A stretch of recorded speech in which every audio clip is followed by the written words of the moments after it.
아멘. 우리 말씀 낮추시고 높이시는 분이라는 제목으로 함께 말씀 나누도록 하겠습니다. 지금 보면 예수님은 어디 계십니까? 예수님은 어디에 계세요? 잔치자리에 있습니다. 그죠? 예수님께서 오늘 이 이야기를 하신 이유는 그냥 갑자기 어느 날 이런 이야기가 생각나서 하신 게 아니고 예루살렘을 향하여 가던 와중에 어떤 잔치자리에 들리신 것 같아요. 그리고 그 잔치자리에서 사람들이 저마다 높은 자리, 특석에 앉으려는 것을 보고 하신 말씀입니다. 그러니까 예수님께서는 자신의 말씀을 하시고 제자들에게 하나님의 나라에 대해서, 하나님의 말씀에 대해서 알려줄 때에 항상 예수님이 계시는 그 삶의 현장에서 그 이야기를 하셨다는 거죠.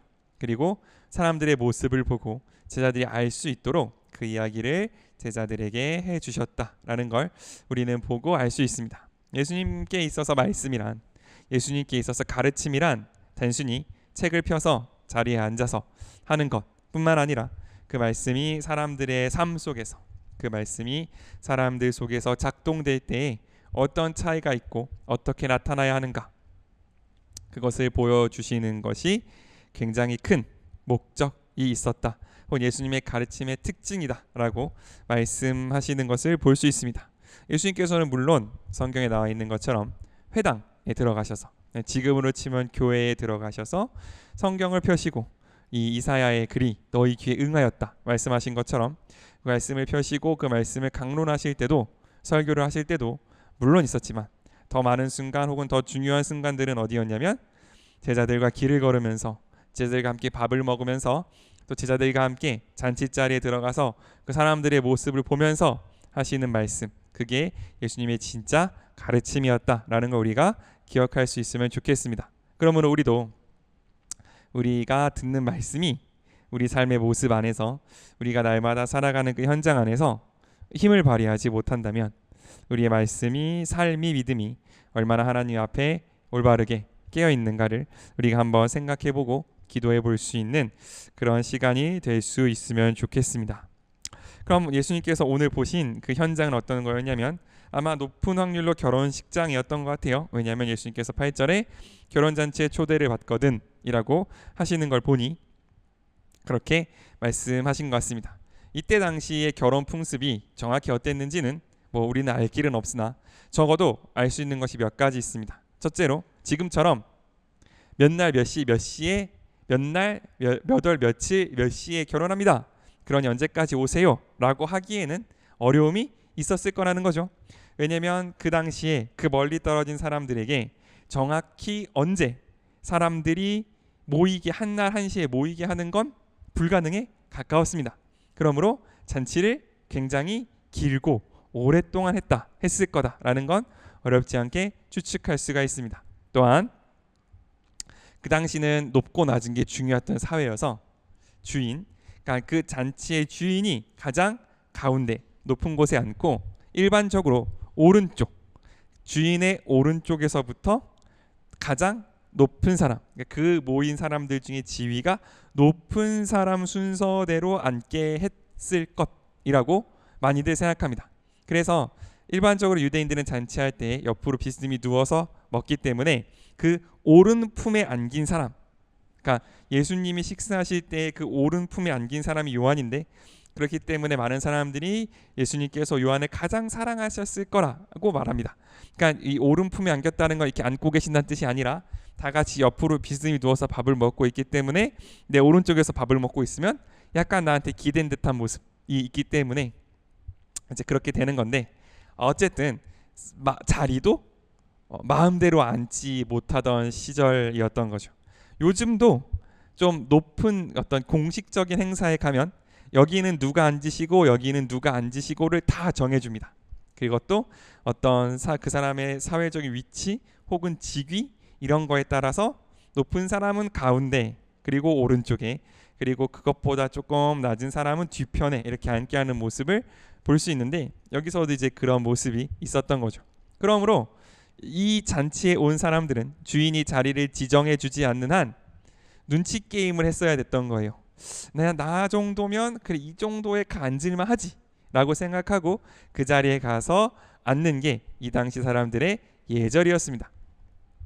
그런데 많은 사람들이 어땠냐면 저마다 특성, 좋은 자리에 가서 앉으려고 했다. 사람들에게 내가 높은 사람이고 중요한 사람이고 뛰어난 사람임을 보여주고 인정받으려고 했다라는 걸 예수님께서 오늘 말씀해 주고 계시는 거죠. 그런데 예수님 말씀하십니다. 결혼잔치에 초대를 받거든 특석에 앉지 말아라. 왜냐하면 더 귀한 손님, 너보다 더 지체가 높은 사람이 오면 어떡할 거예요? 야, 내려가. 저 끝에 가서 앉아라 라고 하고 그 자리를 뺏어서 주인이 더 높은 사람에게 줄 가능성이 높기 때문이라는 거죠. 근데 차라리 끝자리에 가서 앉으면 어떤 일이 있어요? 주인이 와서 아유 왜 거기 계십니까? 조금 더 높은 자리로, 더 주인과 가까운 쪽으로 오십시오 라고 말할 것이기 때문에 너는 그 자리에 가서 앉으라 라고 예수님께서 말씀하시는 것을 볼 수 있습니다. 이 말은 뭐냐면 곧 잠언에 나와 있는 것처럼 겸손은 존귀함의 앞잡이라는 거예요. 앞잡이가 뭐예요? 어떤 사람보다 앞에 가서 그 사람이 올 것을 알려주는 것, 그것을 앞잡이라고 합니다. 겸손은 존귀 앞잡이를 하는 건 뭐냐면 그 사람이 겸손한 모습을 보면 그 사람은 겸손하기 때문에 그 사람이 곧 존귀해질 것이다 라는 그 잠언의 말씀이 오늘 여기에서는 어떤 식으로 표현되냐면 사람들이 많이 모였을 때 사람들이 그곳에서 긴장을 하며 자신의 사회적 위치를 가늠하고 있는 그때에 너는 어느 자리에 있어라? 가장 낮은 자리에 있어라. 그러면 주인이 너를 높여줄 것이다 라고 이야기해 주는 거죠. 이게 그냥 일반적으로 말하는 일종의 처세술처럼 보일 수도 있어요. 그러니까 예수님이 없어도 세상 사람들도 다 똑같이 말하거든요. 겸손하라고. 예수님 없는 삶의 지혜도 항상 똑같은 이야기를 합니다. 자만하지 말고 교만하지 말고 어디 가서든 겸손하고 너를 낮추고 그래야 네가 나중에 성공한다는 말은 성경 밖에 어느 곳에서도 들을 수 있는 좋은 이야기입니다. 그럼 왜 주님께서 하나님 예수님께서 이 이야기를 굳이 성경에서 반복하셨을까라는 걸 우리가 한번 생각해 봐야 하는 거죠. 첫 번째로 그 말이 옳기 때문이기도 합니다. 성경은 이 세상의 지혜를 배척하거나 혹은 예수님께로 하나님께로부터 직접 유래하지 않았다고 해서 삶이 우리에게 주는 지혜를 과소평가하지 않습니다. 사람들이 오래 살아보니 많은 상황을 보니 겸손해야 되더라 라는 걸 성경은 배척하거나 그렇지 않다고 말하지 않는다는 거죠. 다만 성경은 꼭 한 가지를 끼워 넣는데 무엇을 끼워 넣냐면 주인을 끼워 넣습니다. 그 사람의 자리를 결정하는 게 누가 아니냐면 내가 아니라는 거예요. 내가 높은 자리에 가서 앉는다고 해서 그 자리가 확정된 게 아니라는 겁니다. 자리를 정하는 권한, 자리를 배치하는 권한은 원래 누구에게 있냐면 주인에게 있습니다. 그래서 주인이 주인 마음대로 그 자리를 정해주는 거죠. 성경 우리에게 오늘 이것을 통해서 무엇을 말하고자 하는 거냐면 첫 번째로는 물론 겸손함을 이야기하는 것도 있지만 두 번째로는 내 삶의 주인이 너가 아님을 잊지 말라라고 우리에게 얘기해 주는 겁니다. 너의 위치, 너의 자리, 너의 지금의 상황을 결정하는 이는 너가 아니라는 거. 곧 너의 삶의 주인이, 너의 삶의 결정권자가 네가 아니라는 사실. 항상 주인이 있고 그 주인이 너를 보고 있으며 그 주인의 결정에 따를 수밖에 없다는 것을 잊지 말라고 오늘 성경은 우리에게 이야기해 주고 있는 거죠. 그럼 그 주인의 마음을 얻을 수 있는 방법, 그 주인의 어떤 도움을 얻을 수 있는 방법은 뭐냐면 끝자리에 가서 앉는 것, 겸손이라고 성경은 이야기하고 있습니다. 그래서 우리 11절 한번 같이 읽도록 하겠습니다. 11절입니다. 함께 읽겠습니다. 시작. 누구든지 자기를 높이는 사람은 낮아지고 자기를 낮추는 사람은 높아질 것이다. 이 말씀을 찬양도 있어요. 이 구절에 대한 찬양도 있습니다. 어쨌든 이 말씀을 읽을 때마다 항상 드는 생각이 있는데, 그러면 내가 높아지기 위하여 나를 낮추는 사람은 높아지려는 것인가 낮아지려는 것인가? 뭡니까? 내가 높아지고 싶어요. 그래서 나를 낮춥니다. 그럼 내가 높아지려는 거예요, 낮아지려는 거예요? 높아지려는 그럼 낮아지겠네? 어쨌든 그러니까 이 말의 어떤 속뜻은 이렇게 되면 뭐 A를 누르니 B가 나오고 B를 누르면 A가 나온다 이런 말을 하는 것이 아니라, 이 위치를 정해주는 그 주인은 뭘 본다는 거예요? 그 사람 마음의 중심을 보고 있다라는 거예요. 그러므로 그 주인 앞에서 뭔가 꼼수를 부리거나 뭔가 수를 써서 주인을 속일 수 있을 거라는 생각은 하지 않는 것이 좋습니다. 내가 주인의 마음을 얻을 수 있는, 내가 내 삶의 위치를 정하는 주인의 마음을 얻을 수 있는 유일한 방법은 뭐냐면 진심으로 전심으로 나를 그분 앞에서 낮추고 그분의 도우심을 구하는 것, 그것 외에는 없다라고 오늘 예수님은 우리에게 말씀해 주고 계시는 거죠.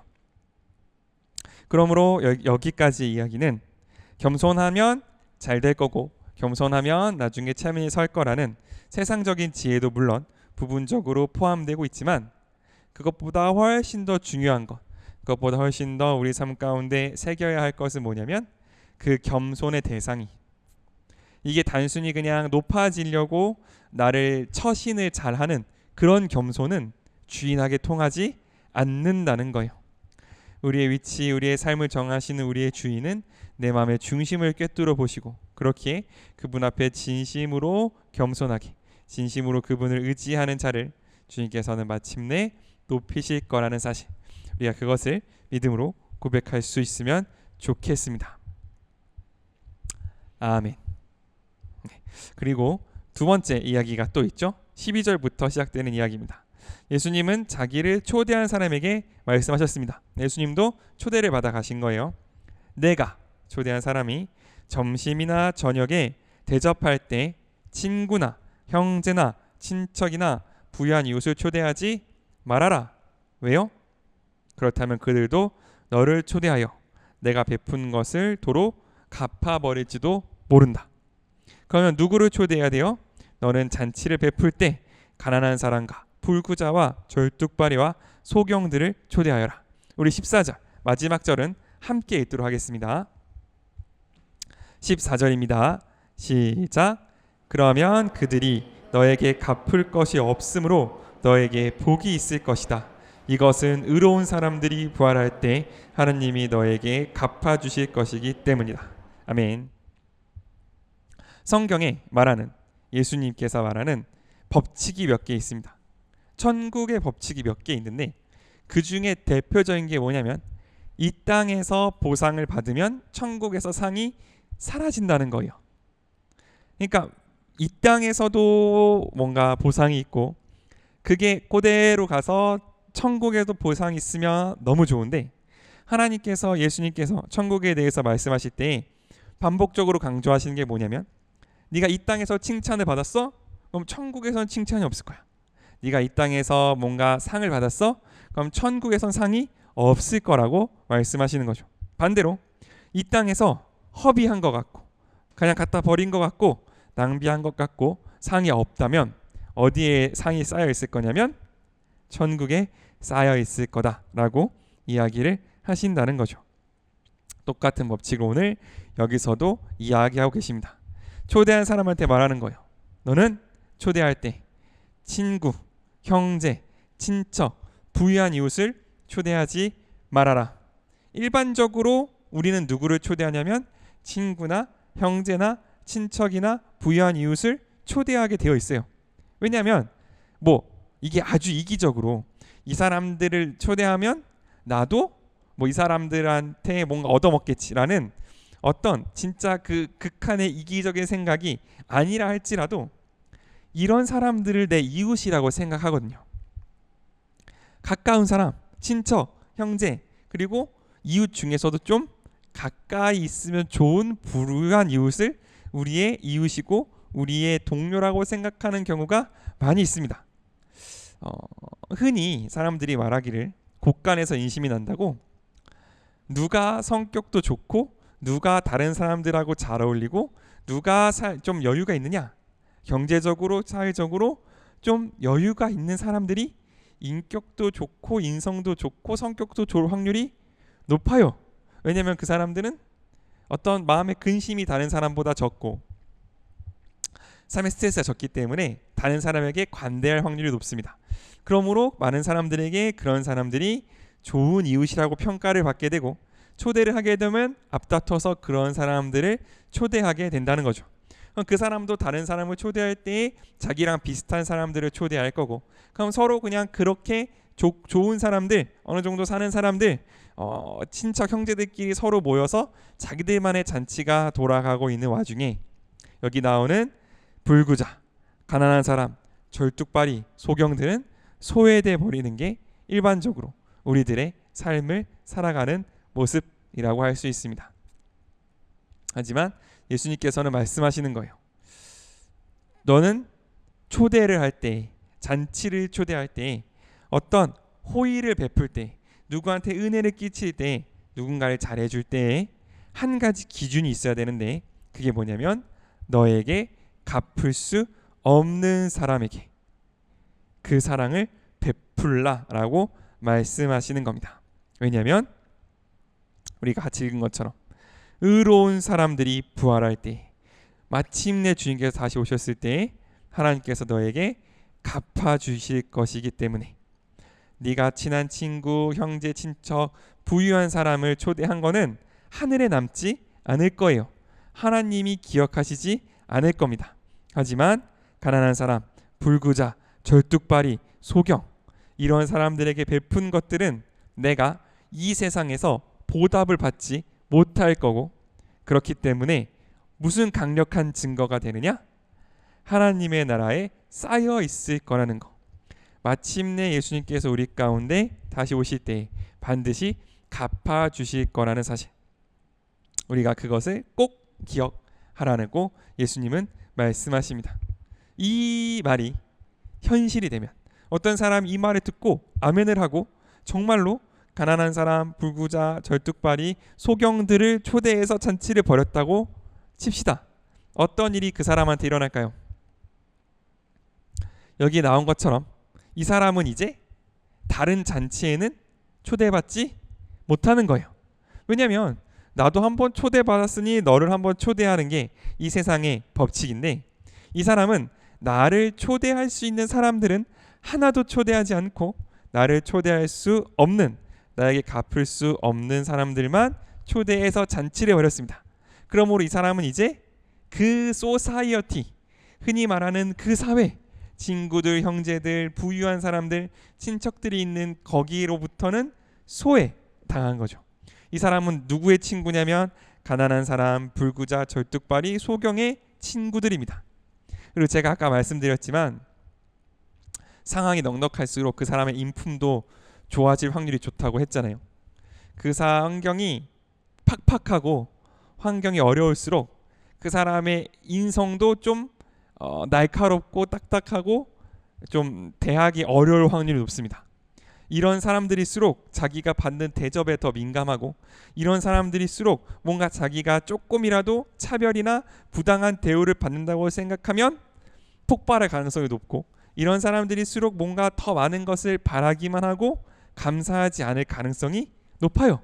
그럼 이 사람은 자신이 기껏 힘들여서 좋은 일에 잔치를 벌였는데 자기는 자기대로 좋은 사람들은 초대하지도 못하고 괜히 초대한 사람들한테 원망이나 듣고 어떤 사회적인 평판도 함께 깎여나갈 가능성이 높다라는 거죠. 즉 만약에 14절의 일, 의로운 사람들이 부활할 때 하나님이 너에게 갚아주시는 그날이 없다고 한다면 이 사람이 한 일은 완전히 미련한 행위입니다.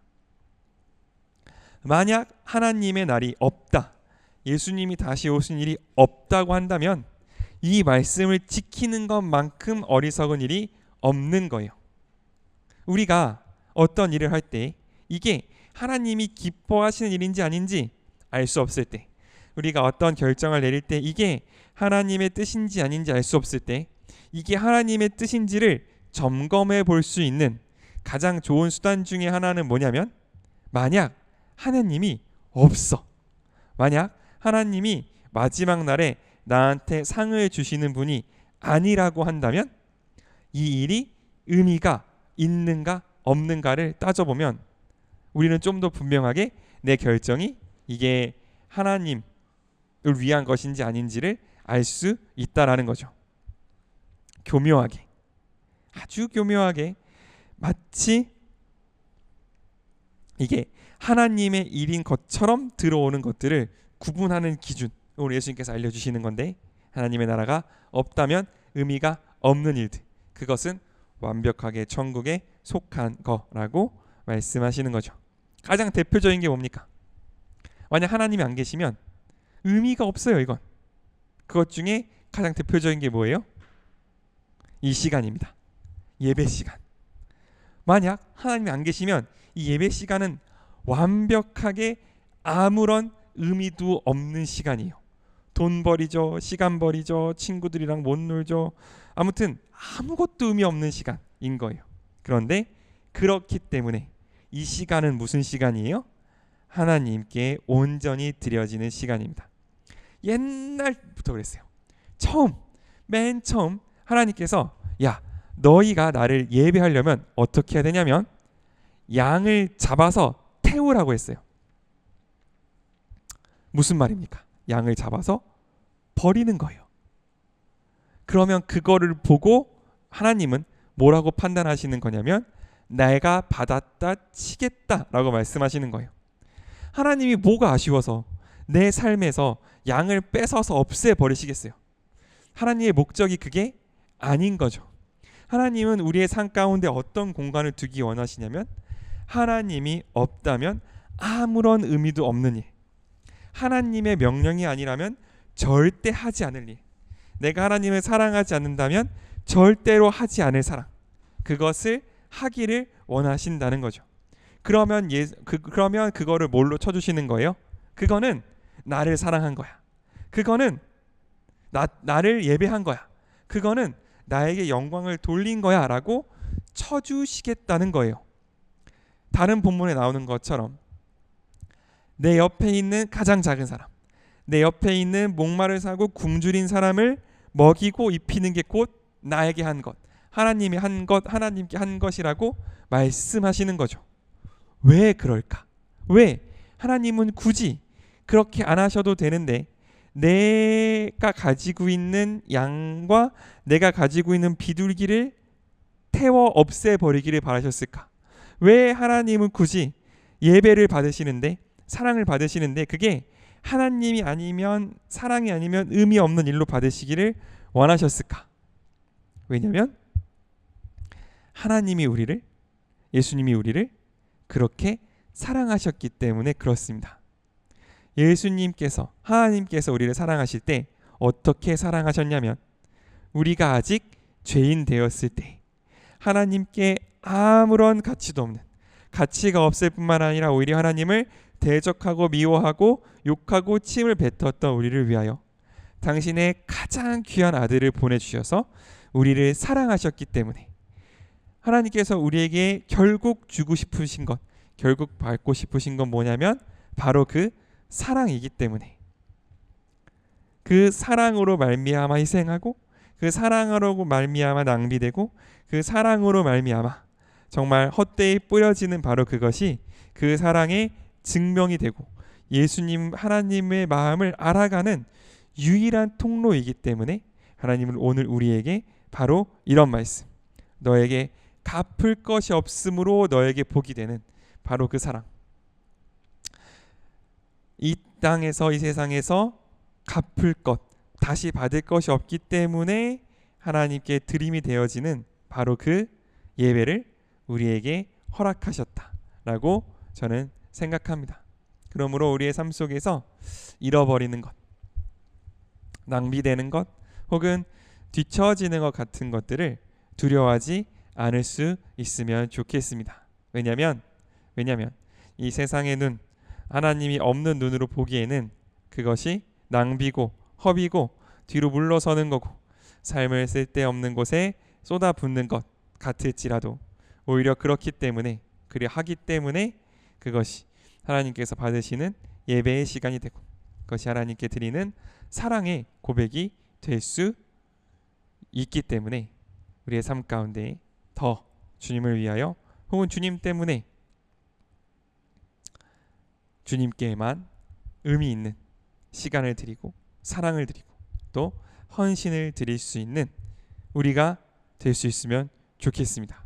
그래서 하나님께서 우리에게 갚을 것이 많은 사람들, 하나님께서 우리에게 갚아주실 것을 바라며 이 세상을 살아가는, 그래서 담대하게 절뚝발이 소경 그리고 눈먼 사람들의 친구가 되어줄 수 있는 우리가 될 수 있기를 소망합니다.